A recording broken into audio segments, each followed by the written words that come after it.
शं वरुणः शन्नो भवत्पर्यमा शन्न इन्द्रो बृहस्पतिः शन्नो विष्णुरुक्रमः ॐ शान्ति शान्ति शान्तिः।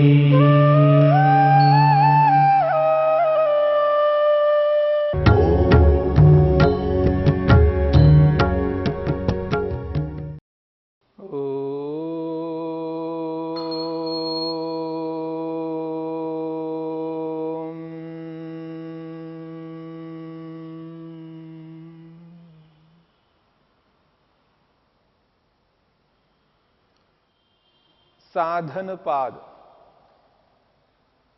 साधनपाद का पहला सूत्र तपः स्वाध्याय ईश्वर प्रणिधानानि क्रिया योगः।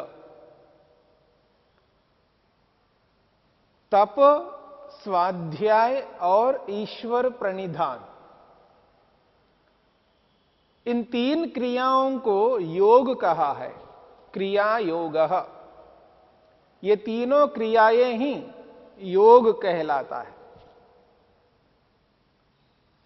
तप की क्रिया, स्वाध्याय की क्रिया और ईश्वर प्रणिधान की क्रिया।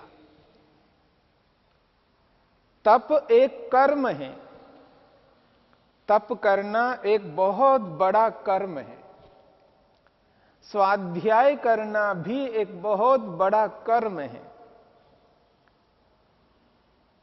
ईश्वर को स्मरण करना, ईश्वर को याद रखना, ईश्वर के प्रति समर्पित होना, यह भी एक बहुत बड़ा कर्म है। तो तपस्या, स्वाध्याय और ईश्वर प्रणिधान, इन तीनों क्रियाओं का एक सामूहिक नाम क्रिया योग है। यद्यपि तप साधन है और उस तप से जो सिद्ध होने वाला कार्य है वो है योग। स्वाध्याय एक साधन है, उस स्वाध्याय से योग की सिद्धि होती है। ईश्वर प्रणिधान एक साधन है, उससे योग की सिद्धि होती है। योग की सिद्धि में अनेक साधन हैं। उन अनेकों साधनों में ये जो तीन साधन इस सूत्र में बताए गए हैं, महत्वपूर्ण साधन हैं, जिनके बिना योग की सिद्धि नहीं हो सकती है। जैसा कि आपके सामने कुछ पारिभाषिक शब्दों को लेकर के चर्चा की है। अलग अलग शास्त्रों में अलग अलग पारिभाषिक शब्द होते हैं और उन शब्दों का अर्थ उस शास्त्र में जो लिया जाता है वही अर्थ दूसरे शास्त्र में लिया जाए, यह कोई अनिवार्य नहीं है। जिस शब्द का जो अर्थ उस शास्त्र में लिया जाता है, उसी शब्द का अर्थ दूसरे शास्त्र में कुछ और अर्थ लिया जाता है। ऐसे शब्दों को पारिभाषिक शब्द कहते हैं। ऐसे ही शब्दों में क्रिया योग एक शब्द है, क्रिया योगः। और इस क्रिया योग का अर्थ योग के क्षेत्र में तीन ऐसे महत्वपूर्ण साधन हैं जिनका सामूहिक नाम क्रिया योग है। और वो तीनों क्रियाएं तप, स्वाध्याय और ईश्वर प्रणिधान। योग में पारिभाषिक शब्द बहुत हैं। उन शब्दों के माध्यम से उनको कहा जाता है, उस समूह को कहा जाता है। अंतरंग योग, बहिरंग योग, संयम, ऐसे अलग अलग सामूहिक नाम हैं। और तो और योग शब्द से योग के 8 अंगों को लिया जाता है और ये 8 अंग साधन हैं। यम, नियम, आसन, प्राणायाम, प्रत्याहार, धारणा, ध्यान और समाधि, ये 8 अंग साधन हैं। और 8वां अंग जो समाधि है, वह समाधि भी असंप्रज्ञा समाधि का साधन है। ईश्वर साक्षात्कार जिस समाधि में होता है, वह समाधि लक्ष्य है, उद्देश्य है, हमारा साध्य है, वो हमारा कार्य है, और उस कार्य को संपन्न करने के ये साधन हैं, यम से लेकर के समाधि तक। और ये जो 8वां समाधि है, ये संप्रज्ञा समाधि है। ये संप्रज्ञा समाधि भी असंप्रज्ञा समाधि के लिए साधन है, क्योंकि अंतिम लक्ष्य असंप्रज्ञात समाधि है, परमात्मा का दर्शन है। इसलिए साधन बहुत हैं, और उन साधनों को कहीं कहीं साध्य के रूप में प्रस्तुत किया जा रहा है, जैसा कि क्रिया योग। क्रिया ही योग है, ये तीनों क्रियाएं ही योग कहलाता है। और ऐसे ये साधन हैं जिन साधनों को प्रत्येक मनुष्य को, योगाभ्यासी को अपनाना है। इन साधनों को अपनाए बिना हम लोक में भी सफल नहीं हो सकते। योग में कैसे सफल हो पाएंगे? यदि व्यक्ति तप नहीं करता है तो लोक में भी वो सफल नहीं हो सकता। स्वाध्याय नहीं करता तो व्यक्ति लोक में भी सफल नहीं हो सकता। ईश्वर प्रणिधान नहीं करता तो भी लोक में सफल नहीं हो सकता। जब लोक में सफल नहीं हो सकता तो योग में कैसे सफल हो पाएगा? इसलिए योग के लिए इन तीनों साधनों को, ऐसे साधन बताया है जिनको अपनाना प्रारंभिक योगाभ्यासी के लिए अत्यंत अनिवार्य है। तपः स्वाध्याय ईश्वर प्रणिधानानि क्रिया योगः। महर्षि पतंजलि ने इन तीनों साधनों को मनुष्य के सामने रख करके मनुष्य के लक्ष्य को बहुत सरल बना दिया। प्रारंभ करना है, योग का प्रारंभ करना है तो कहां से प्रारंभ करे? सर्वसाधारण व्यक्ति को योग प्रारंभ करना है, वो कहां से प्रारंभ करे?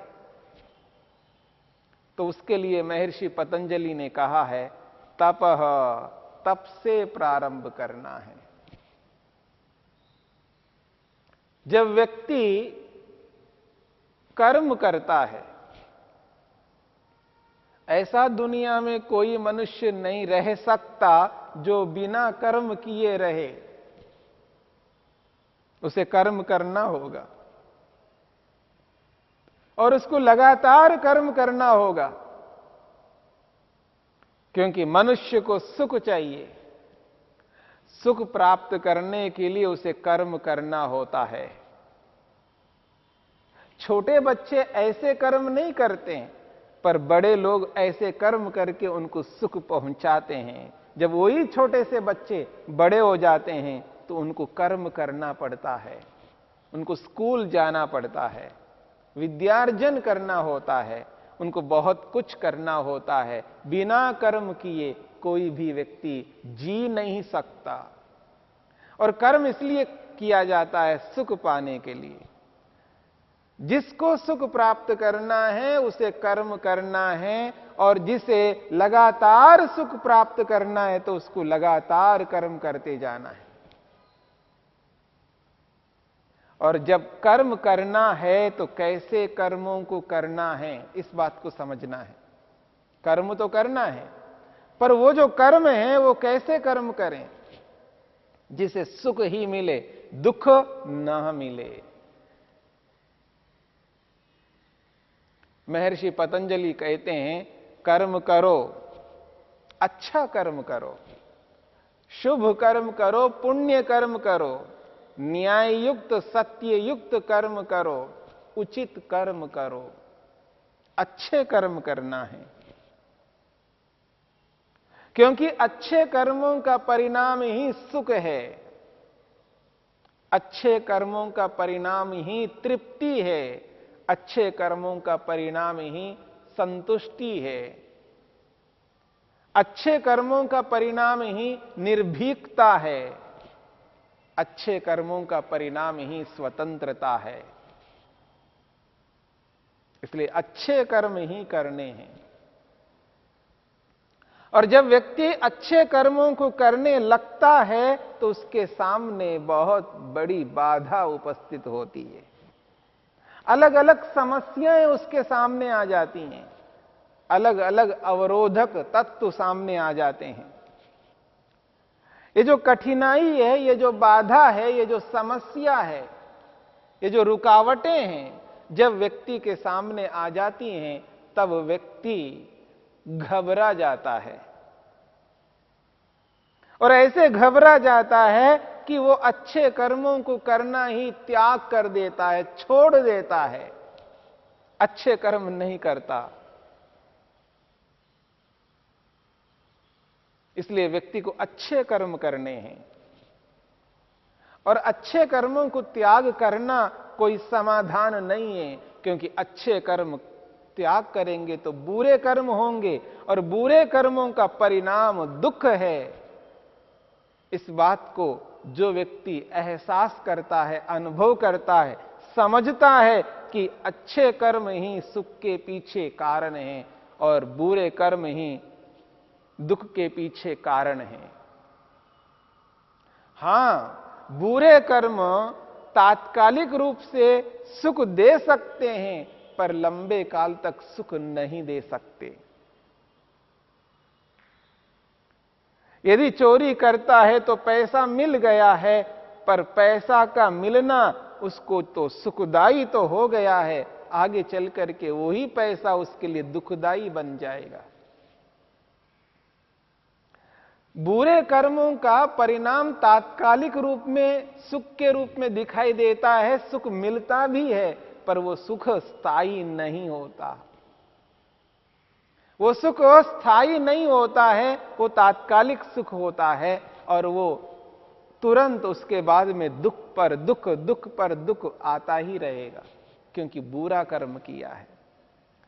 और उस बुरे कर्म के कारण से तात्कालिक सुख लेकर के वो असंतुष्ट रहता है, असंतोष से जुड़ा रहता है, भय से ग्रस्त रहता है, अलग अलग प्रकार के डर उसको सताते हैं। वो जो मन की खिन्नता है वो मन में बनी रहेगी।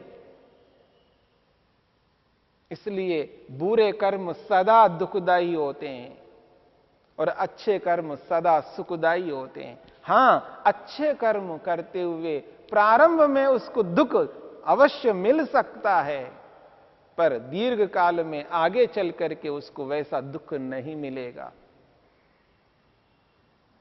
इसलिए अच्छे कर्मों को करता हुआ व्यक्ति जब आगे बढ़ता है तो उसके सामने जो बाधाएं आती है, जो कठिनाइयां आती हैं, जो समस्याएं, मुसीबतें उसके सामने आ जाती हैं, उनको सहन नहीं कर पाता है, घबराता है व्यक्ति।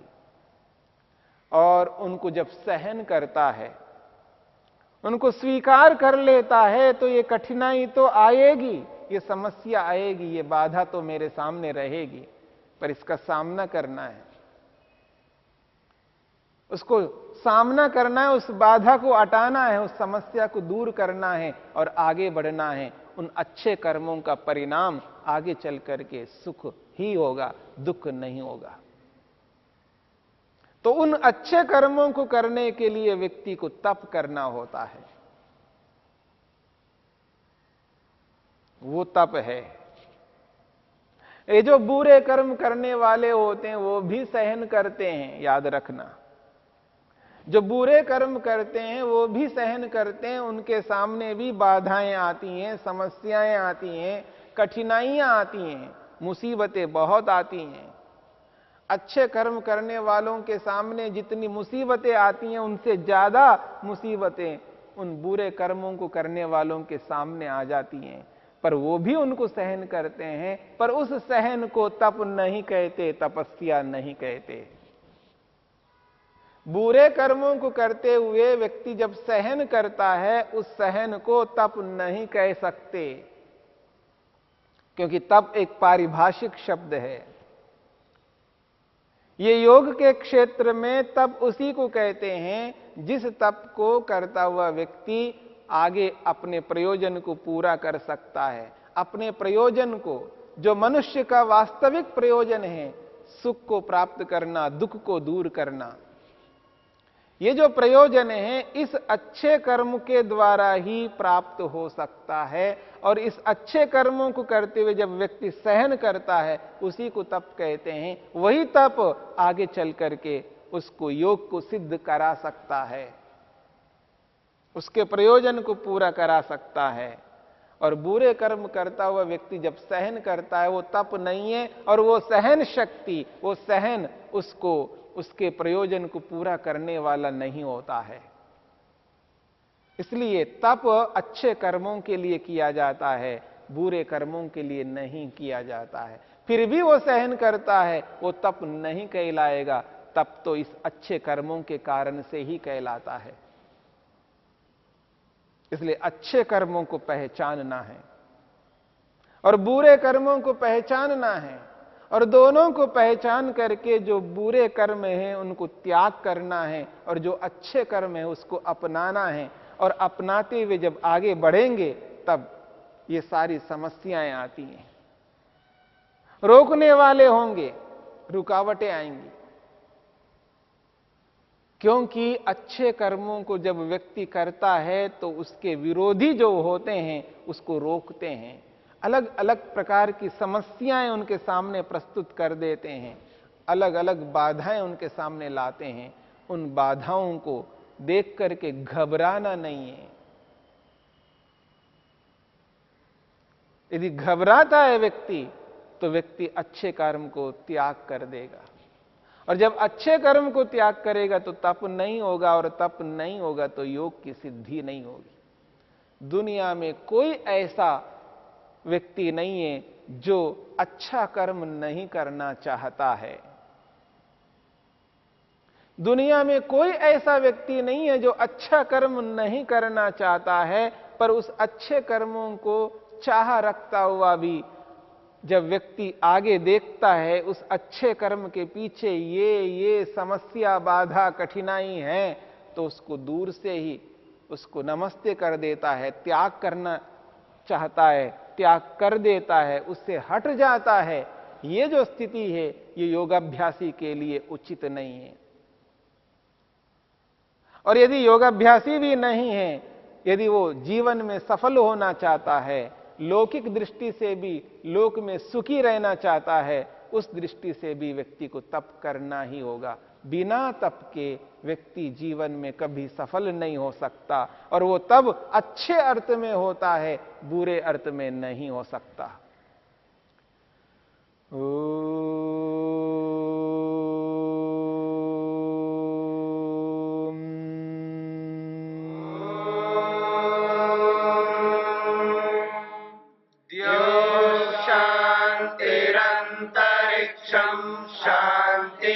पृथिवी शान्तिरापः शान्तिरोषधयः शान्तिः वनस्पतयः शान्तिर्विश्वे देवा शान्तिर्ब्रह्म शान्ति सर्वं शान्ति शान्तिरेव शान्ति शामा शान्तिरेव